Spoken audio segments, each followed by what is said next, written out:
Oh God, so much crap. But where's your face shield? Exactly.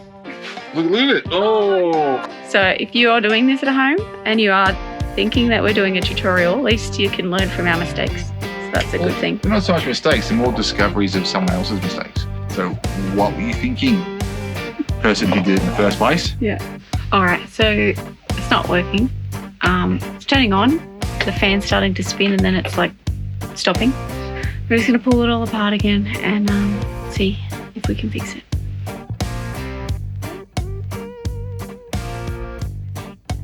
G'day and welcome guys. Today I'm going to do a bit of a service on my Webasto Diesel Heater. It's been in the van since day dot. It's a 24-year-old van and it's not really working anymore. So what I'll show you what I mean. I'll just turn this on. It'll cycle through, it'll do its thing.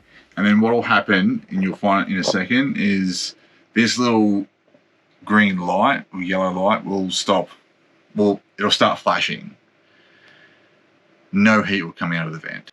There you go. I think over a year ago now, we serviced the unit. When I say me, my father-in-law had a better idea of what to do. So he pulled it apart, cleaned out all the, tried to decarbonize the burn chamber and everything, but we didn't have a service kit. Well, I've got a service kit now. I bought this online.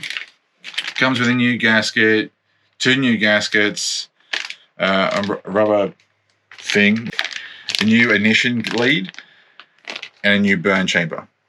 Okay, nice and clean, not carbonized or anything like that. I've already had a look online to see how it's done and how other people have done it. From what I can gather, it's pretty straightforward. Every van and every unit is going to be slightly different because it's going to be in your own van, in your own caravan, van, truck, whatever, in a different position. So keep that in mind. But ours is quite compact. It's in a very confined little spot.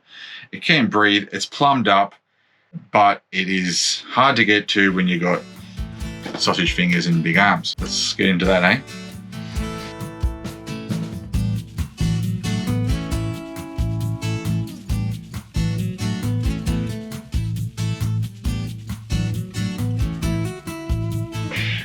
Yeah, I'll have to get under it and undo it from the bottom. Yep. I need to get the vacuum out. Look at all that dust.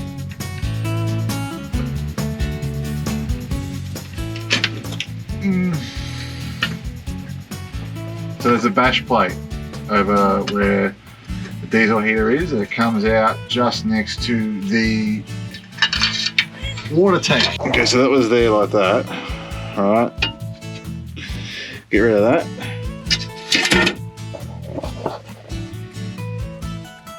Okay, so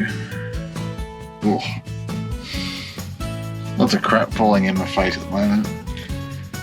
Oh, jeez. Okay. So here's the exhaust. This is the exhaust right here. So what I think we need to. You want that come out. But where's your face shield? Exactly. Look at it. Oh, look at this.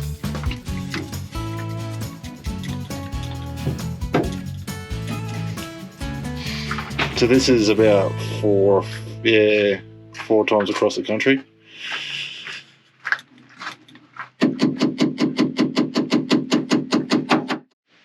I was just asking Grant if they had to pull the whole thing out last time because I kind of remember when they did it. And he was like, yeah, Dad, my dad got underneath, so he got to do the joy of having all the sand and dirt and rocks fall in his face. He volunteered. He volunteered? It'd be rude of me to, like, you know, get in front of that. I mean, if someone really wants to do that job, then, you know, that. Well, he should, because he's little. It's easier for him. Yeah. Are you gonna let him do it? Like, Grant got the cookies from the top shelf for me. Well, I'm tall. I'm supposed to. Now for my next trick, I'll get out from underneath the van. Oh. So graceful. Oh my God. So we tried to lift it up from the inside and it wasn't really coming free. So Grant's just got back underneath. He's pulled out the little exhaust vent. And what else are you pulling out? It was the exhaust vent and that, whatever that is. Whatever that is. It's a technical term for it. Yeah. I know what it is. I just can't think of what the name is. If we remember, there'll be text right I'll put it in here. That's what it's supposed to look like. Everything disconnected. 2 bolts around that hole, 2 bolts around that hole. So that's the exhaust. And that's like a filter. This is why it wasn't done for so long. Ew. Wowzers. Ew. Ideally, if you're going to install one of these, make sure it's somewhere that's accessible and it's easy and doesn't require you to get directly under the bowels of the caravan, because you won't do this every year. You just won't. I don't care what you say, because I haven't, and I may not moving forward. It's just a bit of a pain. When did you and Dad do it last time? Like before we left, or? No, where were we? Might have been in Byron, in Federal. Yeah, so before we left. Yeah. That's going back a ways. 4 years ago. Nearly 4 years ago. Really awkward. It has been nearly 4 years ago, but in all honesty, it hasn't been used all the time either, because you're not always in cold areas. But easier. Oh, that's much easier. I can feel you all commenting right now. Grant, take the cover off. I'll do this. Okay, couch warrior. Stop yelling at the TV. Yeah, right. I can't hear you. Calm down. I'm working as I go.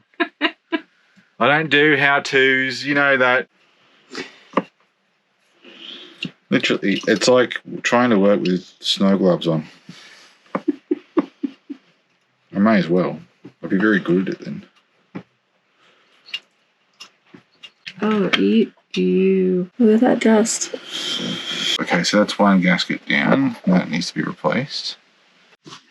All right, so what did you do before with your phone?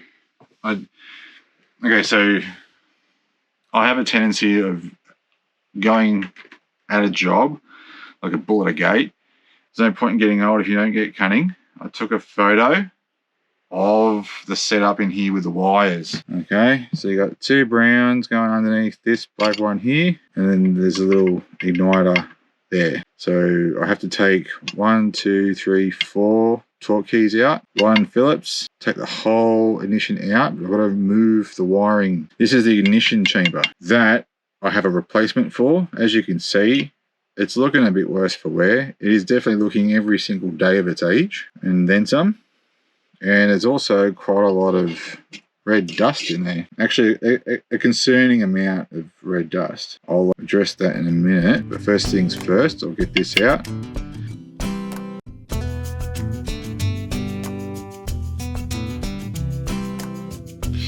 That's what the new one looks like. Tad bit of a difference.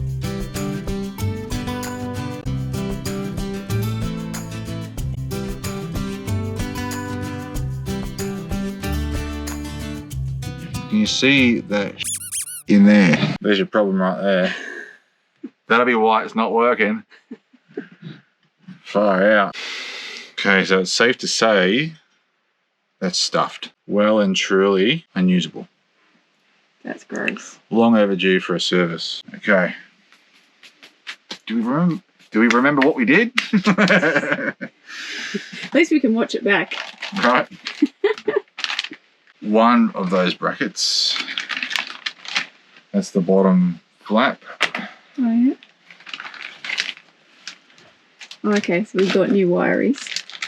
New what? Wiries. Wiries. So what I've discovered is this is a 20 odd year old device. Things have changed somewhat since then. So what they're giving you now is, I don't know what they're called, these little plugs. And this is what they were using originally. Okay, so this one here won't work. This one here will. I don't have an alternative and I don't have a replacement. This is what needs to be replaced. Okay, that's your igniter.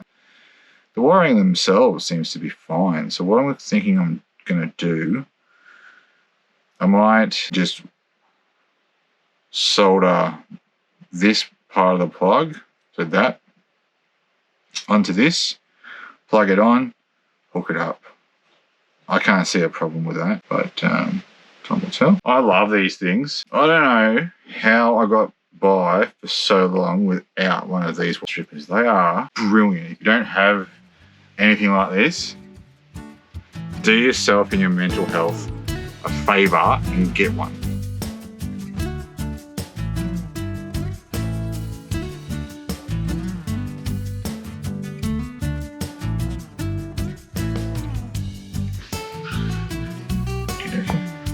Done? Looks like it. Alright, so that's all soldered and covered. I'll clean that out before I go any further. Yeah. Maybe a little paintbrush in there.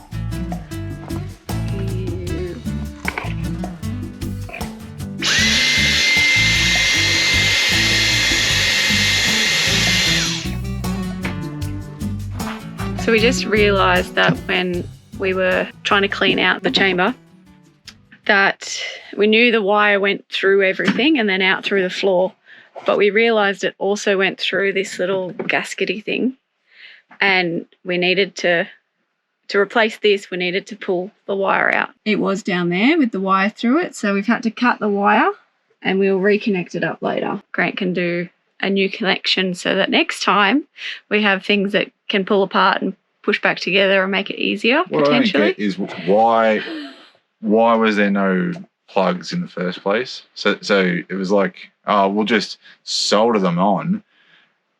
You'll never need to pull it apart again, right? Because it's a serviceable thing that's supposed to be done every year.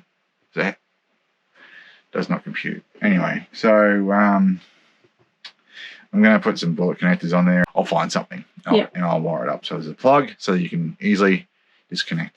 Yeah. Yeah. So if you are doing this at home and you are thinking that we're doing a tutorial, at least you can learn from our mistakes. So that's a good thing. They're not so much mistakes, they're more discoveries of someone else's mistakes. For like whoever put it in the first place, I'm thinking probably the manufacturer, just sort of didn't really think long term and just soldered the wire so that wire going from the undercarriage up into the unit is now going through about 4 different pieces that have to come off and can't do when the wire is soldered together. It has to be plugged out. So what were you thinking, person who did it in the first place? Yeah. There's also this gasket sits in the chamber, and the one that was in there was in little tiny... It sits under that. Yeah. Sits under that one. Like through there and under that. And this is what it looked like. It was just all little pieces. So that definitely needed to be replaced. I think that was actually broken last time we pulled it apart. It was broken in half, I think. It wasn't broken in 300 pieces. Best things ever, I swear to God. And even like the crimpers. Oh my. Good lordy lord. Never not have one. How did you survive before? Well, I had a lot of mental health struggles, that's for sure. And that's sort of no lie, but not necessarily because of that. But tell you what,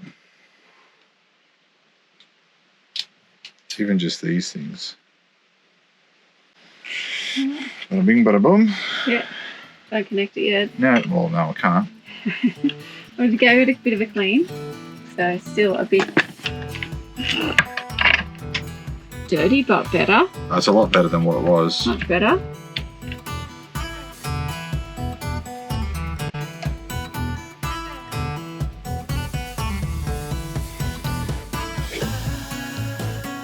lot cleaner.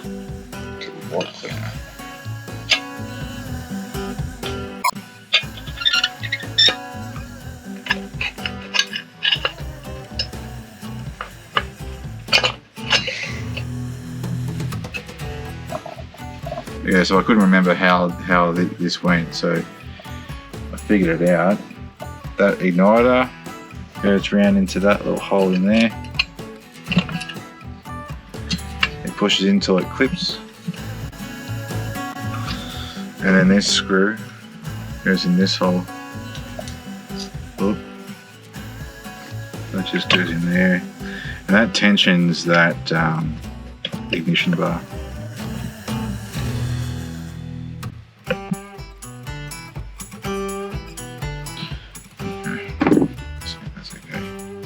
So we've got it all back together, we think. Just went and had some lunch so we don't get hangry. And now... We were hangry. I was hangry. Ray was a bit hangry already. Yeah. Oh, this is...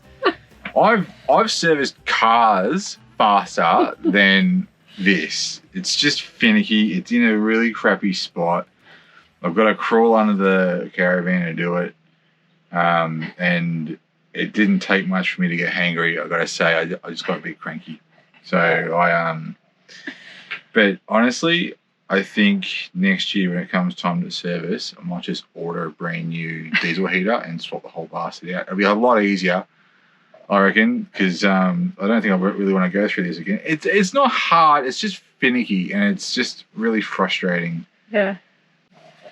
I think that we now know, we'll hope, we'll figure it out at the end, but I feel like we know now the finicky parts of it, and it might be all right next time, but yeah. Anyway, we'll see. We'll put it all together and hopefully it actually works. Fingers crossed. Touch wood. Alright, we're all back together, hey? Hey, so we have this sensor on, the gaskets in, the two halves of the unit back together again, the two power wires and sensor wires on. Now we just need to put this bottom cover back on.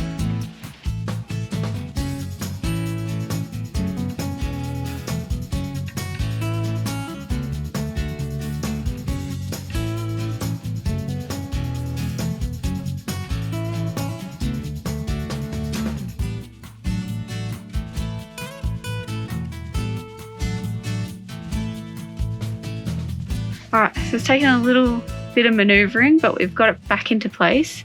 Grant's just underneath and he's going to connect the power and everything back up again. And fingers crossed. Turn it on, start it before I worry about putting the bash plate on. Probably. Would you like to do the honours? Turn it on? And try, yep. Just turn the dial. Turn the power on first. Turn the power on first. And then turn the dial. Alright, a moment of truth. Let's see how we go. Ooh. That did not sound right. It made a noise and stopped. Alright. Grant thinks the fan is caught on the guard. Alright, so it's not working. It's turning on. The fan's starting to spin and then it's like stopping and it's making a noise. So it looks like the fan is getting caught on something, but we didn't, apart from like brushing the dust out of it, I didn't really do anything else with that, but we're just going to pull it all apart again and see if we can fix it. You look at that.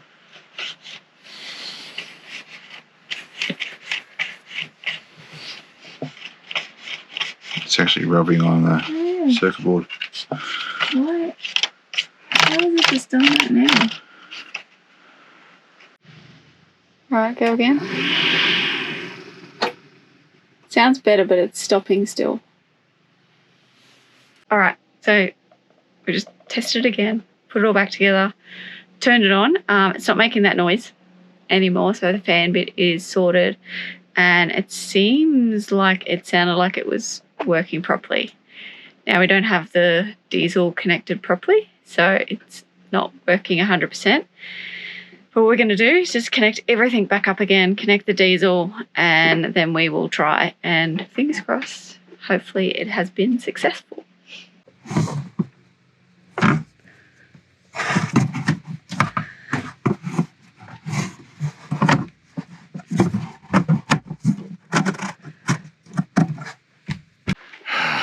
Okay, a bit of an anticlimax here, guys. I'm really sorry. I've just discovered that the diesel heater is working, but the diesel pump is not. So there's power going to it. It is not working at all. I think it might have been seized. Not 100% sure. I have ordered a new one. I'm waiting for that to come through. I'm not going to be able to fit this on this video anyway, so bear with me. Yeah, it is what it is. It was working before I put a new filter on it. I think I tried it at the start of the year. In that time, it's just decided to let go. Figures. So, not to worry. I'll leave this one here. Thanks heaps for watching, guys. I do appreciate it. And I will see you in the next one. Like and subscribe if you haven't already. And yeah, take it easy. We'll be on the road very, very shortly. So stay tuned. Cheers, guys.